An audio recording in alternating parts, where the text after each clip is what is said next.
एक बार महात्मा बुद्ध एक गांव में अपने शिष्यों सहित घने पेड़ की छांव के नीचे बैठ थे। आसपास के गांवों से बहुत से लोग अपनी मानसिक समस्याएं लेकर महात्मा बुद्ध के पास आ रहे थे। महात्मा बुद्ध उन सब की मानसिक परेशानियों का समाधान देते। सब लोग खुशी खुशी अपनी समस्याओं का समाधान पाकर वहां से लौट रहे थे। वहीं से कुछ दूर बैठा लोगों को बुद्ध के पास जाते देख एक दुखी भिखारी अपने भाग्य को कोसता हुआ यही सोचने लगा कि अभी कुछ देर पहले तो ये लोग दुखी मन से मुंह लटकाए उन महात्मा के पास गए थे और अब इतना खुश होकर कैसे वापस लौट रहे हैं। आखिर माजरा क्या है, जरा मैं भी जाकर देखूं कि वो महात्मा ऐसा कौन सा खजाना बांट रहा है इन लोगों को। वे इतने प्रसन्न हुए कि उनके चेहरे लाल हो गए। जब वो दुख भिखारी कुछ नजदीक गया तो उसने देखा कि ये महात्मा तो लोगों को प्रवचन देकर लोगों के दुख का निवारण कर रहे हैं। यह देखकर भिखारी के मन में भी तीव्र इच्छा हुई कि क्यों न मैं भी इन महात्मा को अपना दुख बताऊं। मुझे भी अपने दुख का समाधान अवश्य मिलेगा। बस फिर क्या था, समाधान पाने की लालसा लिए भिखारी महात्मा बुद्ध के सामने पहुंचा और हाथ जोड़कर प्रणाम करते हुए बोला, हे महात्मा बुद्ध, मैं भी लोगों की मदद करना चाहता हूँ। मुझे लोगों की मदद करने की बहुत इच्छा है, लेकिन मैं कैसे मदद कर सकता हूँ? मैं बहुत गरीब हूँ।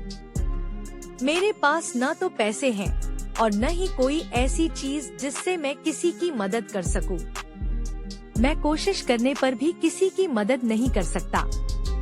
मुझे भगवान ने इतना गरीब क्यों बनाया? हे महात्मा, मुझ पर कुछ कृपा करो। इतना बोलते हुए भिखारी रोने लगा। महात्मा बुद्ध बोले, आप बहुत अज्ञानी हैं, क्योंकि आप अभी तक इस भ्रम में जी रहे हो कि तुम्हारे पास कुछ नहीं, जबकि दूसरों को कुछ देने के लिए तुम्हारे पास बहुत कुछ है। तुम बिना धन और वस्तु के भी दूसरों की मदद कर सकते हो।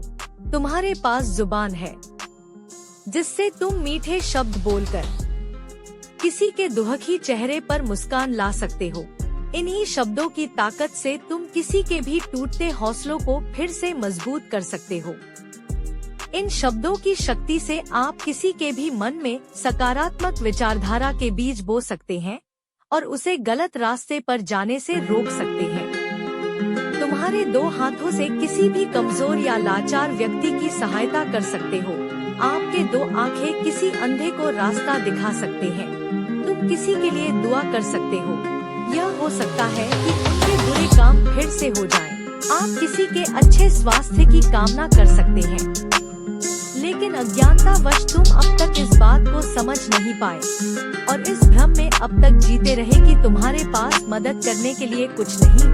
किसी की मदद करने के लिए धन और वस्तु का होना अनिवार्य नहीं है। बिना धन और वस्तु के भी हम कई प्रकार से लोगों की मदद कर सकते हैं।